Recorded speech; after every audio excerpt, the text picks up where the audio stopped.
los misterios de Dios. Ojalá que todos ustedes puedan llevar el registro de estas conferencias, y estamos profundizando en este libro maravilloso que se llama la Biblia. Y como cristianos, yo tengo 42 años de cristiano, no puedo creer todavía que, y podríamos tener 500 años de cristianos, que hay pasajes de la Biblia que leemos y que el año que entra lo vuelves a leer y dices, aquí hay algo que yo ya había leído y no lo había notado.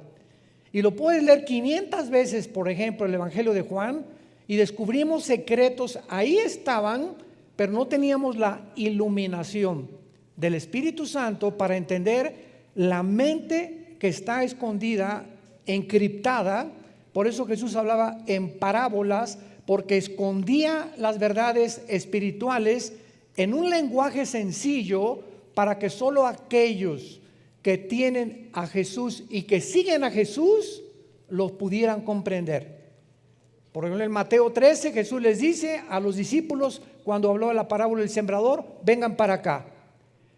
En la semilla, el sembrador, las espinas, las piedras, etcétera, etcétera, la gente no entiende que estoy hablando simbólicamente o metafóricamente, pero a ustedes, les dice Cristo a sus discípulos, les es dado conocer los secretos de los misterios de Dios. Como dice Deuteronomio 29:29, las cosas escondidas pertenecen a Dios, mas las reveladas a sus hijos. Entonces, no nos imaginamos los tesoros que Dios tiene escondidos en este maravilloso libro que estamos a través de esta serie descubriendo y maravillándonos y llenándonos cada día de estas piedras preciosas escondidas que ahí están encriptadas, esperando que haya cristianos diligentes que las puedan desenterrar y que podamos descubrir que es un libro sobrenatural. Voy a continuar en este momento a desarrollar el misterio de la eternidad. El misterio de la eternidad. El tiempo siempre ha sido uno de los misterios por muchas generaciones. Cuando Génesis 1:1 dice en el principio, Dios creó los cielos y la tierra, estaba involucrando el principio de tres cosas, si quieres tomar nota, y gracias a Dios que haya personas astrofísicas que nos acompañan o que puedan escuchar, que la Biblia es un libro, está relacionado con la física, con la química, con la genética, con la antropología, con la sociología, la arqueología, en fin, con todas las disciplinas académicas que puedas mencionar. Entonces, cuando dice la Biblia, en el principio Dios creó los cielos y la tierra, está hablando del principio del tiempo, de la materia y del espacio. Del tiempo, la materia y el espacio. Muy bien. Si Dios está diciendo que en el principio había el tiempo y comenzó el tiempo a existir, ¿qué significa? Que antes de eso no existía el tiempo. ¿Me van siguiendo? Antes de eso no había materia. Antes de eso no había espacio. Dice la Biblia que las cosas que se ven fueron hechas de las que no se veían. Entonces había un mundo antes que nosotros, invisible espiritual, donde estas entidades espirituales, que la Biblia le llama ángeles, comenzaron cuando Dios crea el tiempo y la materia y el espacio, pudieron entrar a nuestras dimensiones, como lo vamos a ir poco a poco desarrollando, y estos ángeles o entidades espirituales, al entrar a nuestra dimensión, dejando su dimensión, comen como nosotros, duermen como nosotros, se parecen a nosotros y muchas veces tienen conocimientos actualmente de sabiduría que nosotros no tenemos. Entonces, esto es muy interesante porque ¿alguna vez has pensado tú qué es el tiempo? ¿Cómo podríamos definir la palabra tiempo?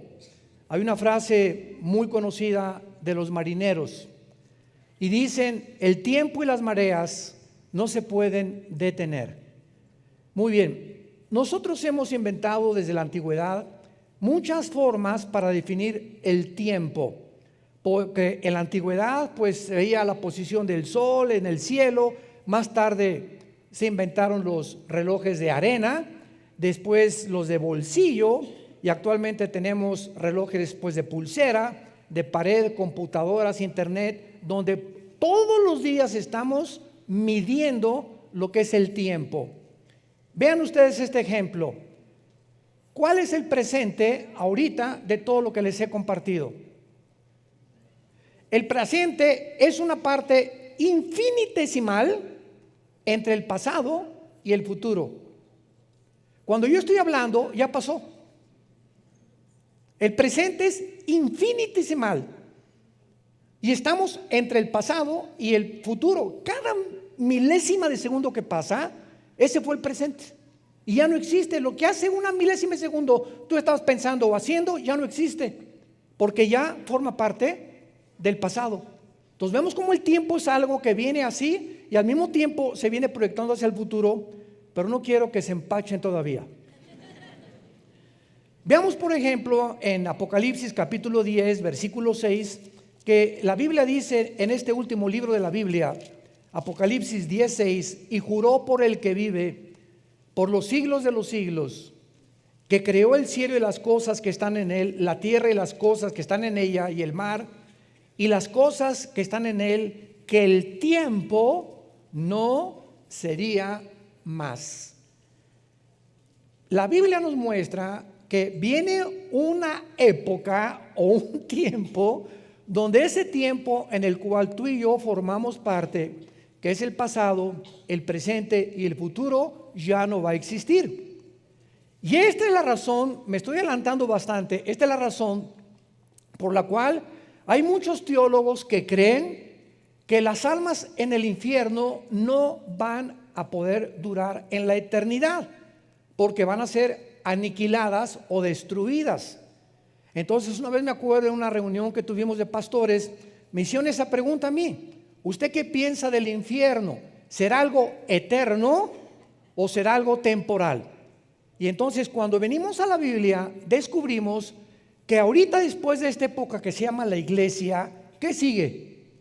Los 7 años de la tribulación, donde la iglesia no puede estar, porque estos 7 años le faltan al calendario de Israel. A ver qué trato de decirles. Daniel profetizó en el capítulo 9 las semanas 70 de Daniel, ¿ok? Que iban a pasar 490 años, 7 por 7, 49, son semanas de años. Que iban a pasar 490 años desde hace 2600 años hasta que Cristo venga, cuando Dios termine con Israel, no la iglesia, Israel. Entonces, desde que Nehemías 2 se dictó la orden para reconstruir las murallas de Jerusalén hasta Cristo, pasaron 483 años. Matemáticamente, la Biblia demuestra a cualquier ateo y a cualquier incrédulo, escéptico o agnóstico, a través de los números, que este cálculo no lo pudo haber hecho el hombre, porque se calcula desde la construcción de las murallas, Nehemías capítulo 2, con Ciro rey de Persia, hasta Cristo entrando a Jerusalén, 483 años. ¿Cuántos faltan? Faltan 7. Entonces se detuvo el calendario con Israel. Se quedaron 7 años volando y entró la gracia, entró la iglesia. Aunque todos han sido salvados por gracia, pero se le llama la época de la gracia porque Jesucristo se manifiesta y no se manifestó en el Antiguo Testamento como se manifestó en la época en la que estamos viviendo tú y yo. Entonces estos 7 años que faltan se tienen que cumplir. Entonces cuando Dios nos saque en el arrebatamiento de la iglesia, por eso la iglesia no puede estar, porque son los 7 años que le faltan a Israel.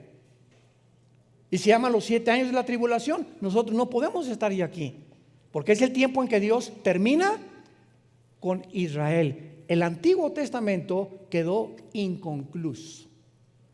Y capítulo 9, 10 y 11 de Romanos lo explican claramente. Dios tiene que terminar con Israel.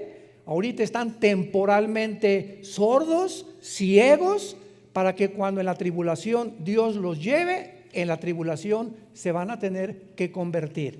Muy bien. Realmente vendrá un día cuando ya el tiempo no exista. ¿Cómo podrá ser esto? No nos podemos ni siquiera imaginar, ¿verdad?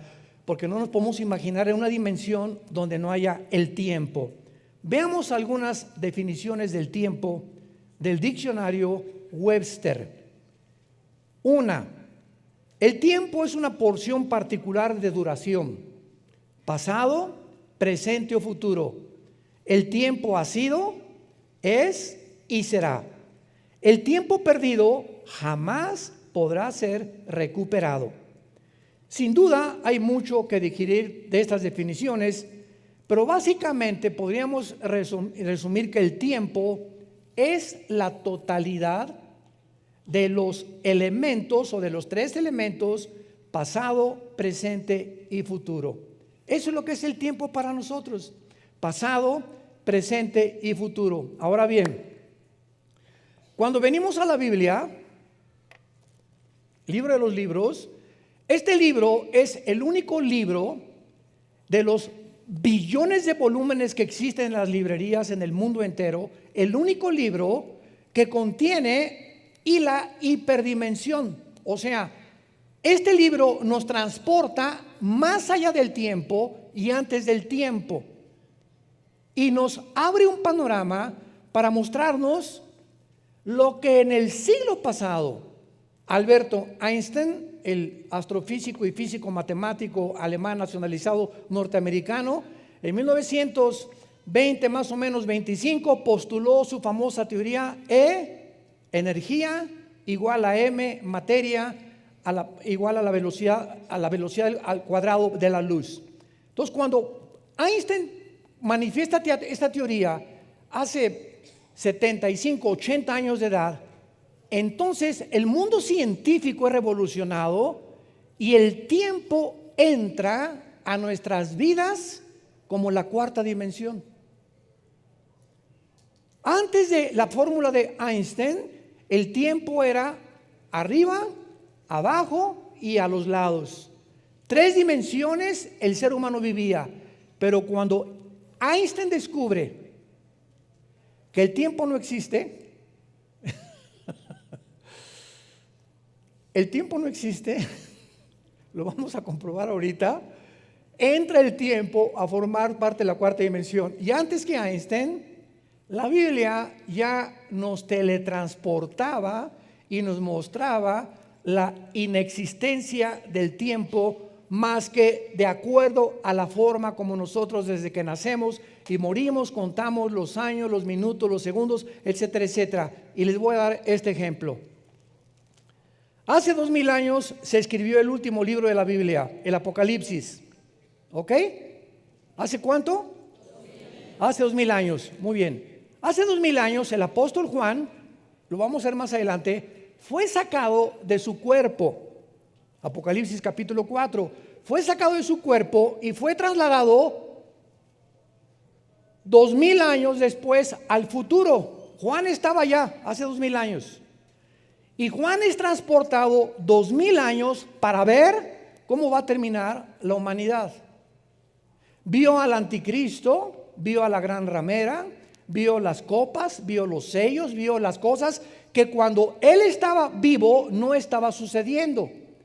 Entonces Juan vio algo que va a suceder, que no ha sucedido en el presente y que ya sucedió. Les dije que se les iban a fundir los fusibles. Cuando yo descubrí esto y me di cuenta, ¿verdad?, ¿cómo es posible que la Biblia nos muestra que sí se puede viajar en el tiempo?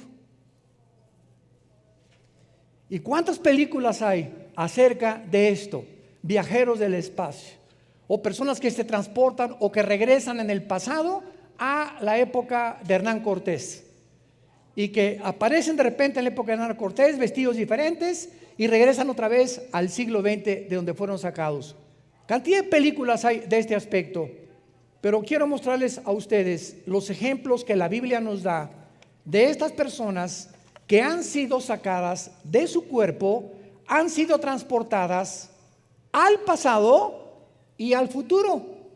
Ezequiel capítulo 8. Veamos primero con el profeta Ezequiel.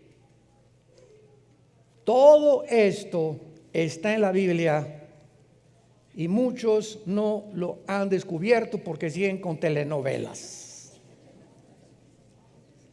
perdiendo el tiempo que no jamás se recupera en toda tu vida. Dice Ezequiel capítulo 8, en el 6º año, en el mes 6º, a los 5 días del mes, aconteció, es Ezequiel que está describiendo esto, que yo estaba sentado en mi casa y los ancianos, o sea, los líderes de Judá, estaban sentados delante de mí. O sea, Ezequiel se encontraba cautivo en Babilonia. Y allí se posó sobre mí la mano de Jehová el Señor. Y miré, he aquí una figura que parecía de hombre. Desde los lomos para abajo, fuego. Desde sus lomos para arriba, parecía resplandor. El aspecto de bronce refulgente. Él está describiendo a un ángel, que así es como se describen en Daniel también. Entonces ahí está sentado Ezequiel, se le aparece un ángel. Y aquella figura extendió la mano y me tomó por las orejas, o sea, traía trenzas en su cabello Ezequiel. Y el espíritu me alzó, o sea, lo sacó de su cuerpo entre el cielo y la tierra. Entre el cielo y la tierra, no arriba del cielo, entre el cielo y la tierra, donde el tiempo existe. Y me llevó en visiones de Dios a Jerusalén. En otras palabras, aquí está Ezequiel. Señor, ¿por qué estamos sufriendo todos los judíos?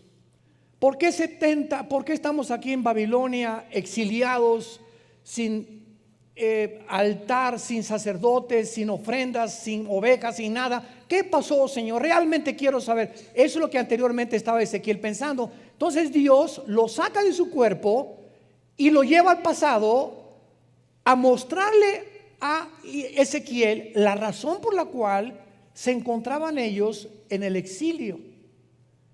Y cuando Ezequiel descubre todo lo que Dios le muestra, por ejemplo, en el versículo 5, Dios le dice, me dijo, oh, hijo de hombre, alza tus ojos hacia el norte. Alcé mis ojos hacia el norte, he aquí al norte, junto a la puerta del altar, aquella imagen del cielo. Lo primero que Dios le muestra a Ezequiel es que en la entrada de lo que ellos tenían como el templo sagrado, había ídolos. Se habían vuelto a la idolatría, la imagen del celo, porque dice Santiago 4:4 que Dios es un Dios celoso. Y cuando nosotros dejamos a Dios siendo cristianos, por la novia, por el novio, por el deporte, por lo que sea, provocamos a celos a Dios. Son celos santos. ¿Qué significa esto? Que por el amor que Dios nos tiene, Él sabe que en cuanto nos alejamos de Él, comenzamos a autodestruirnos. Comenzamos a hacernos daño, creyendo que es mucho mejor lo que el mundo nos ofrece. No es cierto, no es cierto, no es cierto. Entonces Dios tiene que intervenir, lo que se llama en Hebreos 12 la disciplina de Dios, porque Dios al que ama duro y duro y duro, pau, pau, pau. Porque si no nos hace pau, pau y pau, Dios no nos pudiera amar. Los papás que no disciplinan a sus niños, no es cierto que los aman, están involucrados en un sentimentalismo completamente negativo.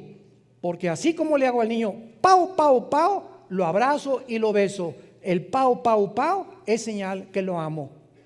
El niño no lo entiende, pero cuando crece se da cuenta, gracias porque a tiempo mis padres me corrigieron. Bueno, ya más adelante, ¿verdad? En el versículo 14 de Ezequiel 8, lo lleva a la entrada a Ezequiel de la puerta de la casa. ¿Y qué es lo que ve Ezequiel? Mujeres sentadas endechando a Tamuz. Era la diosa de los fenicios. Las mujeres habían abandonado el seguir a Jehová porque los líderes, sus esposos, se habían involucrado en otros asuntos que no era seguir a Dios. Inmediatamente cuando un hombre abandona el hogar en el Antiguo Testamento, la esposa o las mujeres comenzaban a descarriarse, porque dependían totalmente de la dirección de los varones, de los sacerdotes.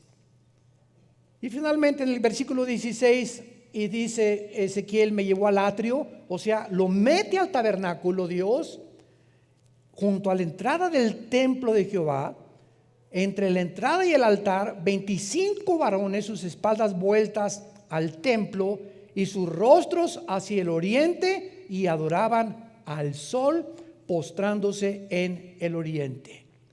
Pero lo más grave de todo esto que Dios le muestra a Ezequiel, por qué se encontraban exiliados, se encuentra en el versículo 10 y 11. Entré pues y miré, Ezequiel está entrando al lugar santo, a lo privado, donde la gente de afuera del pueblo de Israel no podía ver lo que los sacerdotes hacían, y menos el sumo sacerdote en el lugar santísimo en Yom Kippur, cuando ofrecía el sacrificio final. Entré y miré, y toda forma de reptiles y bestias abominables y todos los ídolos de la casa de Israel que estaban pintados en la pared todos alrededor, y delante de ellos estaban 70 varones, los líderes de Israel. Tenían la mente completa llena de pornografía. La Biblia compara en Levítico 11 los reptiles y los animales abominables a Dios, siempre con la sexualidad. Y cuando dice la Biblia y vio la desnudez, significa relaciones sexuales, como ayer explicamos en la conferencia a los jóvenes.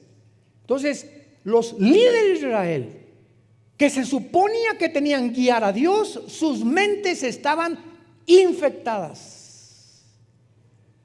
Y el Espíritu Santo lo escribe con reptiles, ídolos, bestias abominables pintados en las paredes, o sea, en las paredes de sus mentes. Y entonces, en el capítulo 9, versículo 4, vean el juicio. Le dijo Jehová, pasa por el medio al ángel, por el medio de Jerusalén, ponles una señal en la frente a los hombres que gimen y que claman a causa de estas abominaciones que hacen en medio. Y a los otros dijo, a los otros ángeles, pasad por el medio de la ciudad, matad, no perdone vuestro ojo, ni tenga misericordia. Maten viejos, jóvenes, vírgenes, niños, mujeres, hasta que no con ninguno, y comenzaréis con el Partido Comunista. Comiencen con los prostíbulos, comiencen con todos los que se han involucrado en transgénero, comiencen con los borrachos, parranderos y jugadores, comiencen en mi santuario. El juicio comienza primero en la casa de Dios. Y lo confirma 1 Pedro capítulo 3 en el Nuevo Testamento. Si Dios va a juzgar al mundo, va a comenzar con nosotros. Antes de que Dios siga con más juicio en el mundo, va a comenzar a limpiar su iglesia. Y ahorita es un tiempo de purificación de los cristianos, porque ahorita los que no son, no van a aguantar lo que se viene el mes que entra, o dentro de 6 meses, o dentro de 1 año. No lo van a aguantar. ¿Por qué? Porque en el tiempo en que debemos fortalecer nuestras vidas y fortalecer nuestra vida interior, es para prepararnos para los próximos meses. Cuando dice David, Señor, enséñame a contar mis días para que traiga sabiduría, esa palabra contar en el hebreo es preparar. ¿Y qué es lo que nos prepara para mañana y para la semana que entra? La oración. ¿Qué es lo que nos prepara para el futuro? La oración. Vivir de rodillas. Velad y orad para que no caigáis en tentación. Las tentaciones que vienen ahorita en el mundo no nos las vamos a acabar. A los hombres y a las mujeres también. Y solamente van a sobrevivir los sobrevivientes de los Andes. Aquellos que han podido darse cuenta que estamos en una guerra espiritual. No estamos en Disneylandia ni en Reino Aventura. Estamos en una guerra espiritual. Y todo esto va a pasar ya. Pero los únicos que van a sobrevivir van a ser los guerreros, los que vivieron de rodillas y tomaron en serio su palabra. Comiencen con mi santuario. Impresionante. Este hombre, Ezequiel, viajó al pasado. Se dio cuenta por qué Dios los mandó 70 años exiliados allá a Babilonia, para que allá, bajo el exilio, bajo la presión, bajo el sufrimiento, la falta de comida, la falta de cine, la falta de todo, compararan con la vida que Dios quiere darnos. Y ahí pudieran arrepentirse ellos y darse cuenta que separados de Él, nada podemos hacer. Veamos ahora en 2 Corintios 12 otro ejemplo de otro hombre, el apóstol Pablo, que es sacado de su cuerpo. Y él no es transportado al pasado ni al futuro, simplemente Pablo sale como Ezequiel de nuestra dimensión. Dice 2 Corintios 12, ciertamente, quiero recalcar esto, cuando Pablo está escribiendo esto, ya habían pasado 15 años de su experiencia que va a narrar a continuación. No me conviene gloriarme, pero vendré a las visiones y a las revelaciones del Señor. Conozco a un hombre, o sea, él se describe así, en Cristo, que hace 14 años, si en el cuerpo no lo sé, si fuera del cuerpo no lo sé, Dios lo sabe, fue arrebatado hasta donde Dios tiene su trono, hasta el tercer cielo. Pablo fue sacado. Y cuando él fue sacado, en su mente subconsciente, cuando él regresó, como cuando vemos el sueño, ¿era yo en el sueño? ¿Era realmente mi papá el que vi? ¿Era mi tía la que vi en el sueño, que me jaló los pies en la noche? Y comenzamos a darnos cuenta, nuestra mente consciente registra la mente inconsciente porque está en el subconsciente para que pueda ser almacenada, y es impresionante el almacén que tiene nuestra memoria de cosas que vemos todos los días. Tú puedes pasar en un mercado y ver una marchanta vendiendo mangos y llegas en la noche y te acuerdas de la cara y de la experiencia con la marchanta de los mangos.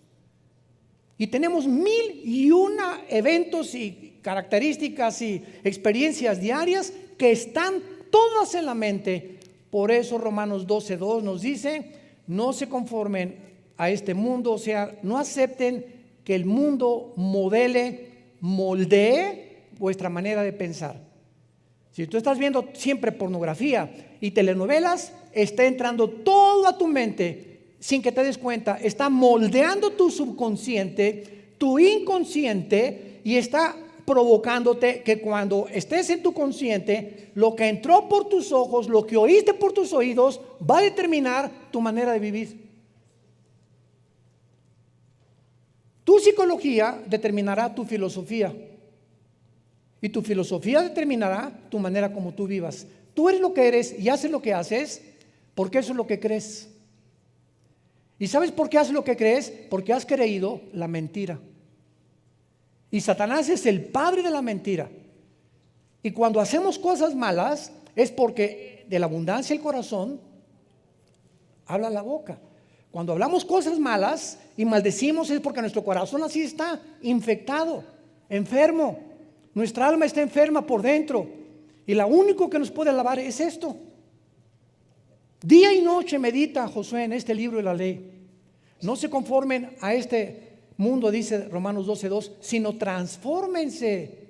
Cambia tu manera de pensar, cambia tu manera de entender. Comienza a llenarte, a memorizar la palabra de Dios, que llene tu palabra. 2 versículos en la mañana, 2 en la tarde, 2 en la noche. Memoriza la palabra, memoriza el Salmo 23, el Salmo 91. No puede, hermano, pues no, porque no memorizas.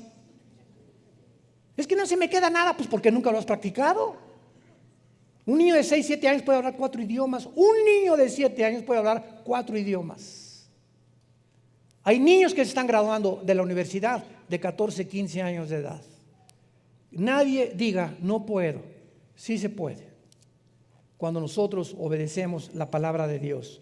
Y dice Pablo, fue arrebatado del cielo. Y dice el versículo 3, conozco al tal hombre, si en el cuerpo fuera el cuerpo no lo sé, Dios lo sabe, que fue arrebatado al paraíso. ¿Se acuerdan cuando Cristo estaba en la cruz? ¿Qué le dijo al ladrón? Hoy estarás conmigo. Estaba el paraíso todavía en el centro de la tierra. En el centro de la tierra. Después de la cruz, el paraíso ya no está en el centro de la tierra. Lo único que está en el centro de la tierra es el infierno. Ahí está todavía el infierno en el centro de la tierra. Pero Pablo dice, fui arrebatado al paraíso. El paraíso se subió al cielo. Porque todos los que estaban en el paraíso, esperando desde Adán hasta la muerte de Cristo, su crucifixión, fueron sacados de ahí y trasladados al cielo con Dios. Entonces el ladrón junto a la cruz bajó con Cristo en esos 3 días, y cuando resucitó Cristo se llevó a todos para que pudiéramos de la cruz a nuestros días, ausentes del cuerpo, presentes en el Señor. Y finalmente tenemos al apóstol Juan, Apocalipsis capítulo 4, que se encuentra exiliado por un emperador romano en la isla de Patmos, que está junto al mar Egeo. Está exactamente al occidente de Grecia. Si estás en la península griega, a la izquierda, en el occidente, ahí está la isla de Patmos.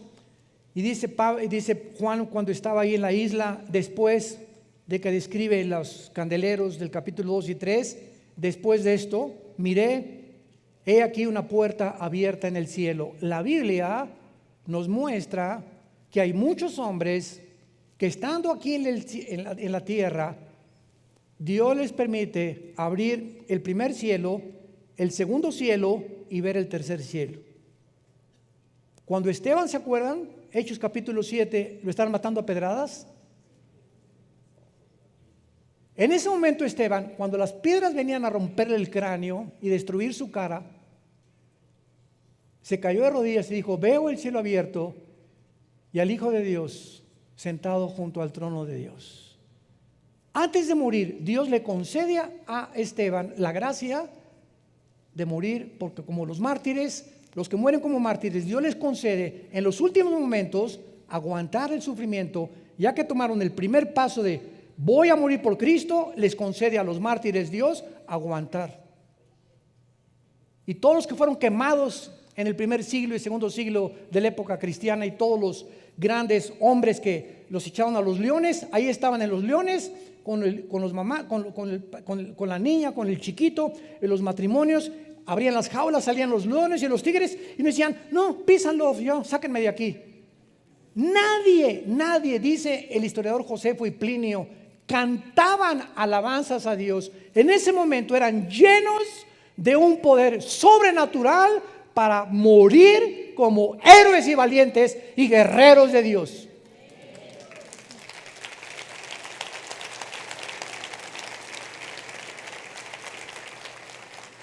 Pero si tú no vives para Dios en esta vida, tampoco estarás listo para morir por Él.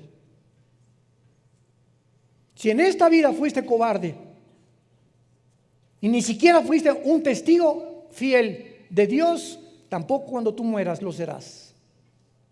Tenemos primero que vivir para que Dios nos conceda esa gracia al morir, de morir en paz, o por lo menos si morimos de esa forma como mártires, saber que en ese momento Dios nos sostendrá y nos proveerá la forma en la que pasemos al otro lado de la vida. Dice Apocalipsis 2, y ellos le han vencido por la sangre del Cordero y porque menospreciaron sus vidas hasta la muerte.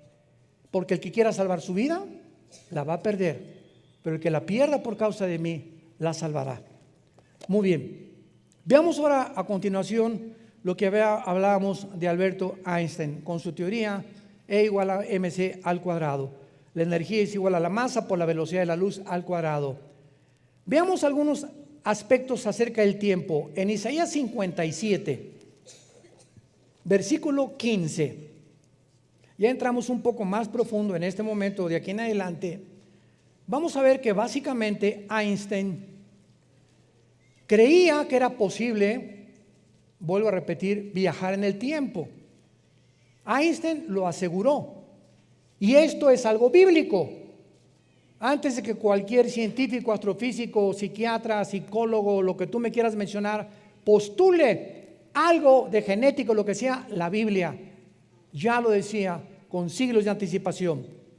Entonces vemos que Dios toma varias personas en la Biblia, como lo hemos visto, y vemos a continuación que realmente porque en el cielo no existe el tiempo. En el cielo no existe el tiempo, porque Dios es el que habita en el pasado, en el futuro o en dónde. Isaías 57:15. Así dijo el alto y sublime, el que habita en la eternidad, no el que habita en la dimensión de nosotros, y cuyo nombre es el Santo. Yo habito en la altura y la santidad, y con el quebrantado y humilde de espíritu, para vivificar o para hacer vivir el espíritu de los humildes. Nada más. Y para vivificar el corazón de los quebrantados. El mismo Dios que habita fuera de nuestra dimensión, de 4 dimensiones donde vivimos nosotros, todo el universo, hasta la última estrella y hasta el último planeta que pudiera existir, o hasta el último hoyo negro que se perciba en el cielo cósmico, todo el universo en el cual nos encontramos nosotros, en el planeta Tierra, todo el universo está bajo 4 dimensiones. Bajo 4 dimensiones. Y arriba de ese universo, nosotros pensamos, habrá una nave que salga de la Tierra a más que la velocidad de 300,000 kilómetros por segundo, que es la velocidad de la luz, y que podamos llegar al cielo, donde está Dios. No, porque ese cielo donde está Dios no está dentro del final del universo. Está fuera completamente de las 4 dimensiones donde exista la materia y donde existe el tiempo. Y es igual también cuando alguien dice, ¿y si hacemos un pozo en la tierra, llegaremos al infierno? No, porque abajo en la tierra no es Cancún. En el centro de la tierra, lo único que sabemos es que hay fuego. Esto es científico, por los geofísicos, es fuego. Pero si bajamos hacia la tierra, no vamos a encontrar el infierno, porque el infierno se encuentra en otra dimensión. En una dimensión donde los que están en el infierno están bajo una llama que no se queman. Están vivos y tienen memoria. Y recuerdan lo que hicieron en la tierra. Pero al mismo tiempo, ahí tienen ya 2,000, 3,000 años y no han envejecido. Están esperando ser sacados para ser lanzados después del milenio al lago de fuego. Entonces no vamos a poder encontrar el infierno, porque es otra dimensión invisible a nuestros ojos, que es más real que la de nosotros. Porque ellos, o los ángeles que pertenecen a esa dimensión, como los que están en el infierno y en el cielo, tienen acceso a nuestra dimensión. Nosotros estamos limitados de salir de nuestras 4 dimensiones, más que en los casos excepcionales que acabamos de mencionar. Cuando Dios sacó a Elías, también le abrió los ojos y vio los ejércitos de Dios. Ezequiel fue transportado al pasado. Pablo le reveló cosas a Dios que dijo, no hay lenguaje para decirles lo que vi en el cielo. Y Juan, que Dios le dio todo el Apocalipsis allá desde el cielo también. Entonces, en el tiempo, en la eternidad, no existe el tiempo, el pasado ni la materia. Y ahora vamos a entender esto para poder pasar más profundamente. Antes de que no existiera nada, existía Dios. ¿Dónde habita Dios? Vamos a poner aquí, ojalá tuviera yo aquí una pantalla o algo, ¿verdad? Pero vamos a pintarlo como fuera una franja en la eternidad. Y Dios decide crear un mundo o una dimensión en la que tú y yo vivimos. Y entonces Dios crea 3 cielos. En el principio Dios creó, ¿singular o plural? Son 3 cielos. Lo explica también en 2 Corintios 2 el apóstol Pablo, que es de la atmósfera hacia abajo es el primer cielo, donde es el campo de batalla de Satanás. Efesios 2 del 1 al 3. Después sigue el cielo cósmico y después sigue el tercer cielo, donde Dios de la eternidad decide bajar y hacerse un cielo para que desde ese tercer cielo poner su trono, un trono que antes no tenía, aunque Él era el soberano del universo, y desde el tercer cielo tener control sobre el mundo que creó, bajar y subir, como lo vemos en la Biblia, que Dios bajó, platicó con Abraham, muchas veces se aparece en la forma de Jesucristo, pero antes de que fuera encarnado, etcétera, etcétera. Pero el tercer cielo también va a desaparecer, y ese tercer cielo, donde ahorita Dios escogió tener su trono, ¿dónde creen que lo va a cambiar? a la ciudad de Jerusalén. Jerusalén será el lugar, y en toda la Biblia lo encontramos, donde Dios decide bajar del tercer cielo y ahí establecer su trono. Y desde Jerusalén va a controlar el nuevo universo que Él va a crear, con los nuevos cielos y la nueva tierra. ¿Y quiénes creen que vamos a hacer ahora? Ya no los ángeles, sus agentes, que seremos enviados a quién sabe cuántas galaxias. ¿Quiénes creen que vamos a hacer nosotros? Bueno, ya se los dije. Nosotros. Insignificantes moluscos que somos ahorita.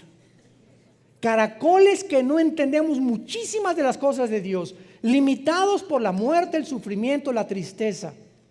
Y los ángeles que tienen más sabiduría y poder pasarán debajo de nosotros. Porque ahorita los ángeles se les llama en la Biblia la familia de Dios en el cielo. Y nosotros somos la familia de Dios en la tierra. Entonces Dios tiene dos familias. Y lo encontramos en el Nuevo Testamento en muchísimos versículos. La familia que está en el cielo y la familia que está en la tierra. Y la familia que está en la tierra, ¿por qué estamos atravesando lo que estamos atravesando? Y vamos a sufrir lo que hemos sufrido o lo que ya pasamos, etcétera, etcétera. Porque está Dios formando en este campo de entrenamiento que es nuestra vida, que así se pasa, formando nuestro carácter. Porque cuando tú mueras vas a seguir siendo tú. Tú, Fernando, vas a seguir siendo Fernando de Atizapán de los elotes. Y tú vas a seguir siendo Carmelita y yo voy a seguir siendo Armando, pero con otra mentalidad. Pero la conciencia, nuestro yo, nuestro ego, vamos a seguir siendo nosotros. Claro que con cuerpo ahora Rambo se va a quedar chiquito. Y Madonna para las mujeres, ¿verdad? Pero nuestra personalidad no la podemos dejar. Seguiremos siendo nosotros. Y nos vamos a dar cuenta cuando veamos todo lo que vamos a hacer, que valió la pena. Como dice Romanos 8 el apóstol Pablo, las cosas que hemos sufrido no se pueden comparar con las glorias que Dios tiene para aquellos que le aman y que han pagado el precio de ser fieles hasta la muerte. Perteneces tú y tú a esa clase de guerreros? ¿O prefieres vivir en esta vida lo que el mundo te da?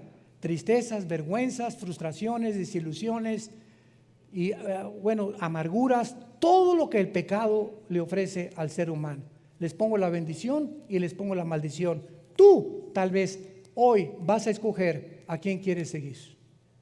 ¿Quieres seguir siendo maldecido en tu vida o quieres seguir siendo bendecido en tu vida? El que quiera cargar su cruz, que me siga, porque no podemos seguir a Jesús sin cargar esa cruz, sin estar dispuestos a sacrificarnos por los demás. En eso consiste el liderazgo espiritual. Muy bien, y en penúltimo lugar, veamos ahora que si Dios creó el tiempo al principio, es lógico que Él ya existía, como lo estamos viendo en la eternidad. Y el misterio del tiempo es algo que nuestra mente finita, actualmente ilimitada, nunca podrá comprender su extensión. Por eso decíamos que cuando el infierno está ahorita y hay gente sufriendo en el infierno, y dice en Apocalipsis 20 que el anticristo y el falso profeta van a ser lanzados al lago de fuego, después de 1000 años, o sea, tiene ahorita miles de años los que están en el infierno. Después del milenio sigue la eternidad, la Nueva Jerusalén. Y en la Nueva Jerusalén, Apocalipsis 21 y 22, ya el tiempo no existe como ahorita.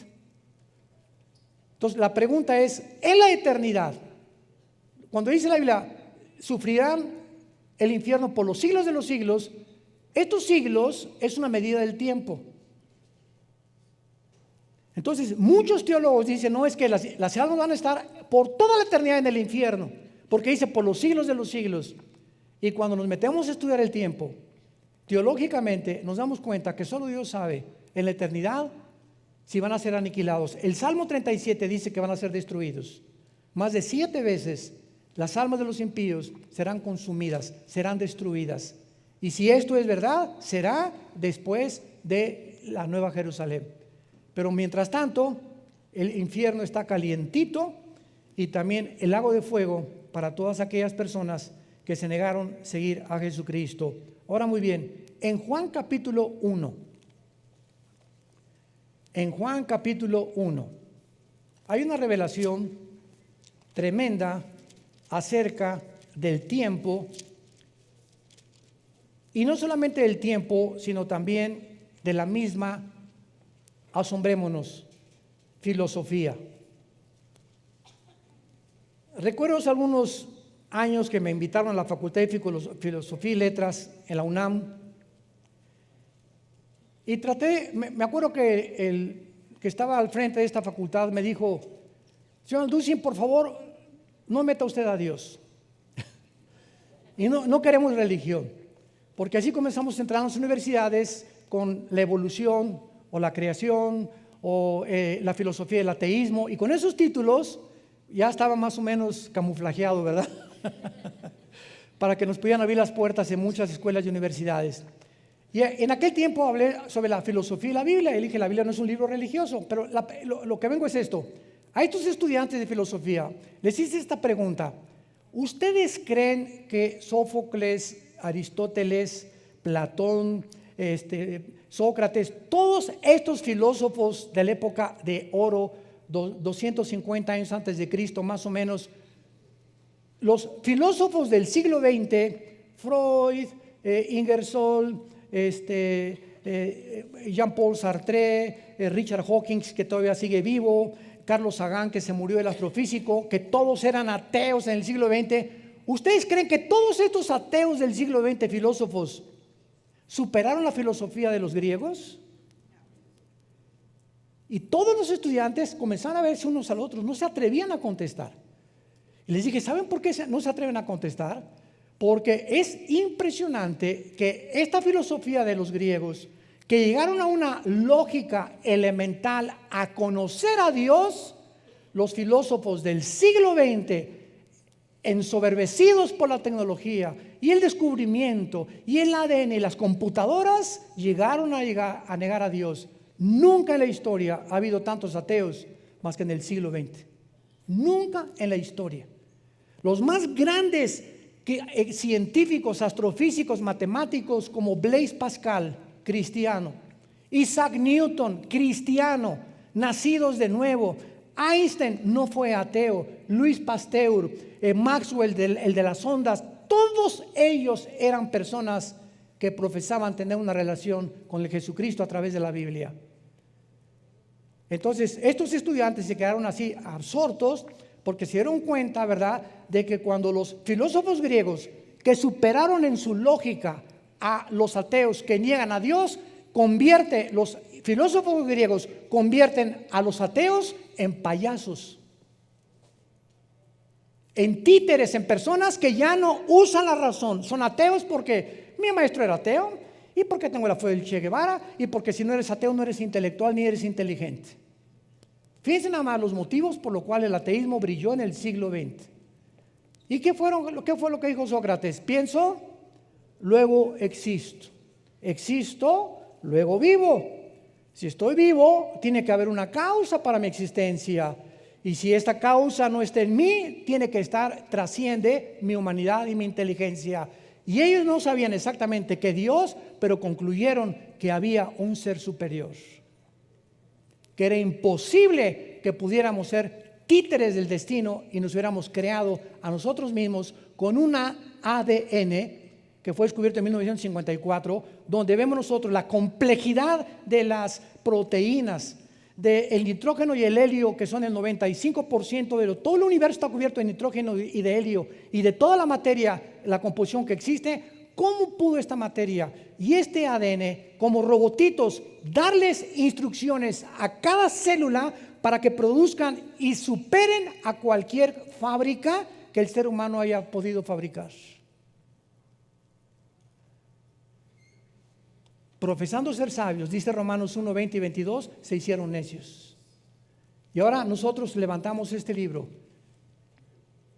contra todo argumento y toda altivez que se levanta contra el conocimiento de Dios, llevando todo el conocimiento y todos los pensamientos de estos supuestos pensadores que los ateos, los filósofos del siglo de oro de Grecia les llamaron payasos o les llamarían payasos a la luz de la lógica y el razonamiento actual.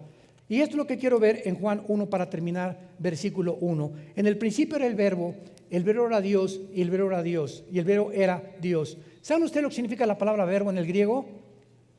Logos. De ahí viene la palabra lógica. Vamos a rascarle. En el principio era la lógica. Sabemos que era Jesús. Cuando Jesús aparece en el mundo, Él es la lógica de Dios. ¿Qué quiero decir con esto? Que cuando nosotros venimos a la Biblia, esto es muy importante para terminar. Cuando venimos a la Biblia, Dios nos da mandamientos lógicos.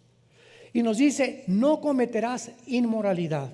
Escúchenme, si yo a mis hijos les digo, no vayas a la discoteca, sin la lógica detrás de esa orden que les estoy dando, o sea, sin explicarles, mira, hay drogas, hay esto, y con esa lógica mis hijos ya entienden por qué no venir, pero si les digo, no vayas, porque se tienen que someter, es la ley.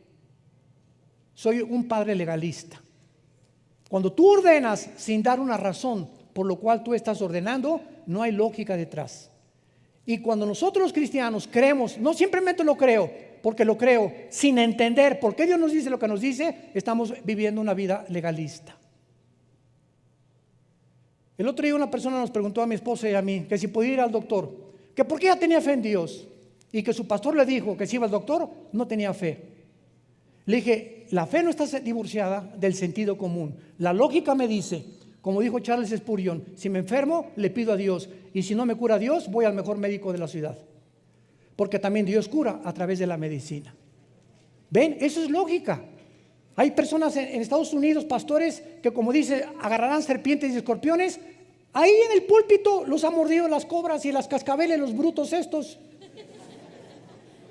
La Biblia dice esto sin entender que era una lógica detrás, un simbolismo de Satanás y los demonios, que son simbolizados o con metáforas a través de serpientes y de escorpiones. Y ahí están los pastores agarrando serpientes enfrente para decirles, yo creo en Dios. Eso no es lógico, eso es irrazonable. Entonces los cristianos tenemos que, cuando educamos a nuestros hijos y cuando yo les digo, Dios dice esto, tenemos que aprender a explicar la sabiduría que se encuentra detrás de Dios, de lo que Él nos ordena, para que no seamos padres legalistas ni pastores legalistas también. Te damos gracias, Señor, en esta tarde por tu palabra. Vida Nueva para el Mundo se sostiene y propaga el mensaje de salvación de Jesucristo gracias a Dios y a tus donativos. Llevemos juntos el Evangelio de Jesucristo al mundo entero. Realizamos eventos, seminarios, congresos y diferentes programas para dar a conocer el mensaje de salvación y el poder de nuestro Señor, transformando y edificando vidas de mujeres, hombres, niños alrededor del mundo. ¿Qué pasa cuando decides hacer tu donativo? Aunque no puedas llevar la palabra personalmente a todo el mundo, de esta forma lo estás haciendo. Con tus donativos o aportaciones, estás sembrando y formando parte de lo que Dios está haciendo en su obra. Estás ayudando a traer luz a la oscuridad, paz al conflicto y esperanza a los que no tienen ninguna. Dona desde México.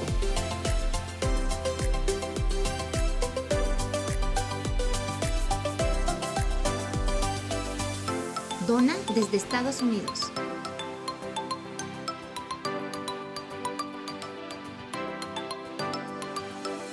Para el resto de donaciones de otras partes del mundo, www.vidanuevaparelmundo.org.mx/dona. Estamos cumpliendo la gran comisión. Por tanto, vayan y hagan discípulos a todas las naciones, bautizándolos en el nombre del Padre, del Hijo y del Espíritu Santo, enseñándoles que guarden todas las cosas que les he mandado. Y he aquí que yo estoy con ustedes todos los días hasta el fin del mundo.